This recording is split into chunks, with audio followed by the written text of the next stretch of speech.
guys hear that music, you know what that means? It means that we're gearing up for another cast. Game number 2 between our awesome favorite players spawning the top right as the Orange Terran. It'll be Terranos, and his opponent will be the Teal Protoss MVP here. Now, MVP, according to his PVT, is C-, according to the clan leader of his clan. So that's pretty cool. I got misjudgment. I thought I saw him C+, but his PVT, like I said, matchups can be different. Oh, whatever the crazy Zerg versus Protoss that we recently casted. Don't really know what it's called. So it's gonna be Fighting Spirit. I mean, pretty much everything that we saw in Game 1 can pretty much be applied here. What were the positions on last game? I'm trying to remember. It was same spawns. No, it wasn't. Cross position. It was cross positions. It was cross position. So actually, there could be a little bit more aggression from MVP this game. But also, I guess Terranos maybe felt uncomfortable taking a third base so fast. This map's a lot easier to take that, I guess. I wouldn't say it is, but some people might think that. Fairly early scout. Or, well, it's just going to be a pylon scout. Never mind. And Terranos is not opting to do the depot bunker micro trick that will stop any kind of zealot early pressure. So if MVP realizes that, he may send over his first initial zealot to deal with that. But we'll have to find out. Because, well, it can happen. Because the first, 2 zealots in the main base of Terran without, any kind of mech out, it's just pains of hurt for the Terran. It hurts. It really, really hurts. SCV on probe action. The probe will die in that result. You can try to take it back on when the shields regenerate, but that will take quite some time. And we'll have to see. He's getting gas, so again, he's going to be going mech. Now we'll just have to see what the build order will be. These positions could potentially be a 2-fact. It could be. I wouldn't recommend rushing on this map as the distance is a little long. It's not the best map, I would say, to rush. If you were proxy 2-facting, then possibly, but this map isn't bad to proxy. This map isn't bad for anything. I just say the map is somewhat large, so 2-gating is probably not as powerful as on some other maps, but I've seen it win games. I've seen it lose games, so there's a lot of versatility that comes with this map. So that's why so many players love it. You can get macro, you can get short games on it. I'd say, generally speaking, you get more macro games on this map than anything else, but whatever. It's not bad. And you're getting range, so it's looking like gearing it for maybe a second gate throwing down. It would be thrown down. Let's see if he even throws it down. I'll be interested when that timing comes down, because I've never actually, I used to remember it, but I haven't seen it recently. All right, so let's see what he throws down here. He's stockpiling minerals. Might be a 1-gate expand. There would be no excuse otherwise. Yeah, he's expanding. Yeah. So it's gonna be a 1-gate expand. So MVP didn't really apply pressure last time. He's in for more the econ mode. It gets up his economy faster, which might be the reason why he had such a strong 3-base timing with such a high gateway-centric army. It was devastating, the amount of damage that he did. MVP won. MVP is toss, yeah. Which I think he is. Yeah. I've casted one of his games recently. He randomly uploaded a game on Go2 Gamers that we were random casting with BMW, and we ended up casting it. And that was before I had every other tournament organizer I'm casting for. Did a lot of random casting. And I did a lot of ICUP Clan League, but CL is by itself so time consuming. And not to mention CL's kind of broken right now, so.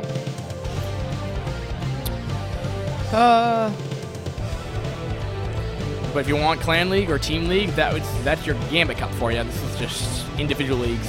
They're entertaining, despite China. Always watch Chinese Gambit Cup. All right, Marines are coming in. Terranos is trying to pressure right here, but this is, again, what MVP is doing right here. It's really smart. He's kiting. Is range done? He's falling up with a second gate now. Range should be completed. It is. I don't know why he's not kiting right now, but he might be doing some other things, of course. His APM is up to 240, which is kind of ridiculous. It's really high APM. And I'll answer your question, DDJJ. Kite means that you kind of go back, start your whole position, you fire, go back. Kiting is, it's like a goon, a goon dance. It pretty much means that when you're retreating, because you have a higher range and speed, you can stop, fire, run back to a safe distance, fire again, so you're doing damage while you're walking away. That's what kiting means. And also to answer your question, CDGG Glaive is asking how frequently do I cast YSL. This is the first day of casting YSL in general. I don't know how frequently, whenever the replays come out. I mean, I'm doing the whole round of 32 tonight. And I'm almost, I think we have like 2 more series after this, so. Oh yeah.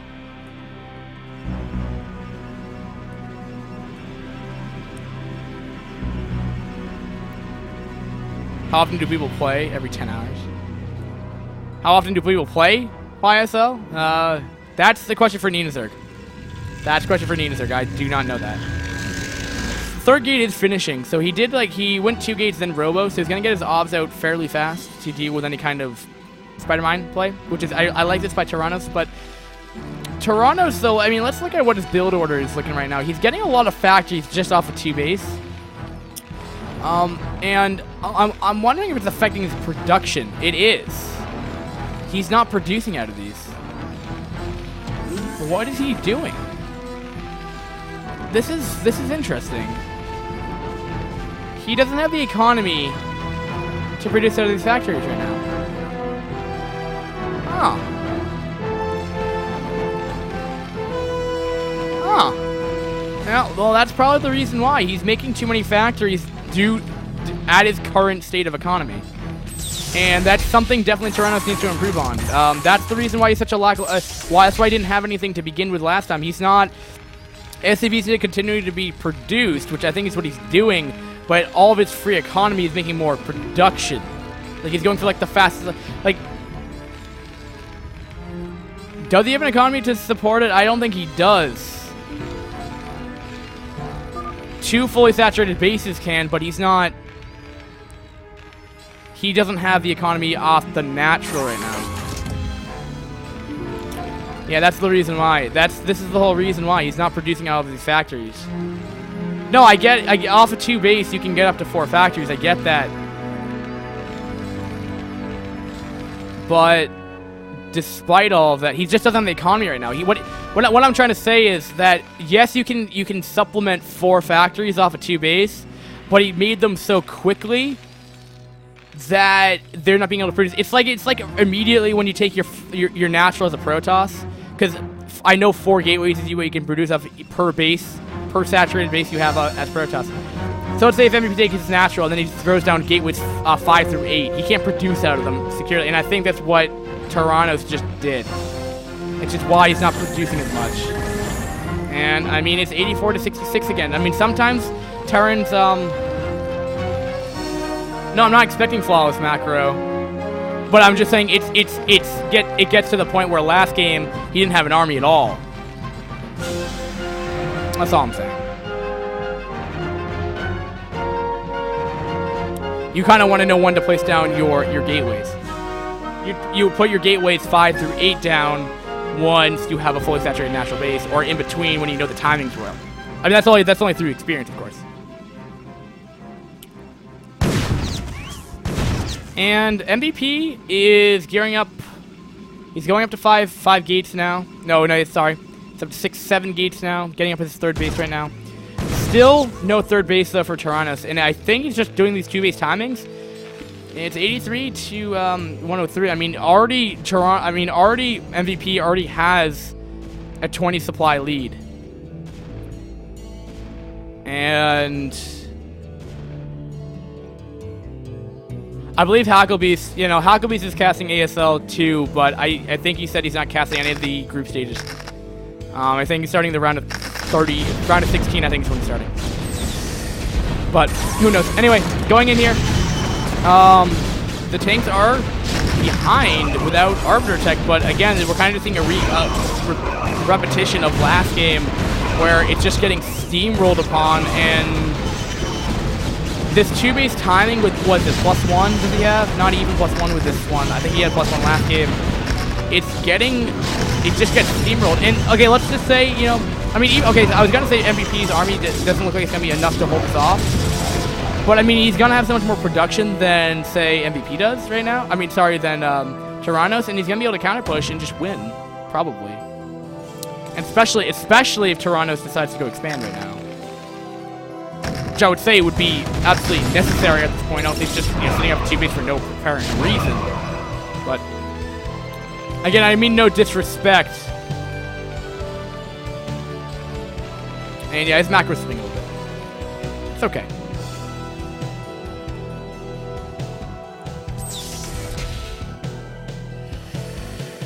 And I guess the engagement saying that NH556 is saying that the Vultures were also behind the tanks for that engagement, which definitely doesn't help.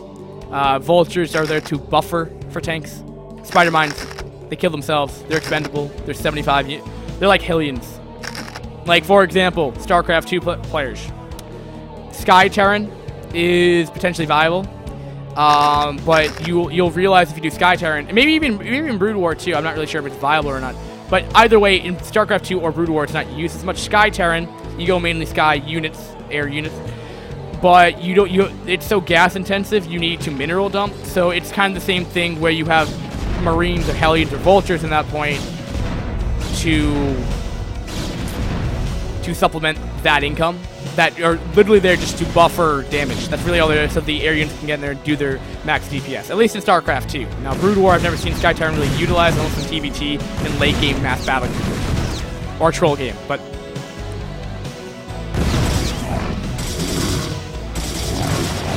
and here we go. And well, the problem that's going to happen is for Terranos is that he's just going to mine out. And then he's going to have a 3-base economy, which is what really Mech really wants to have happen.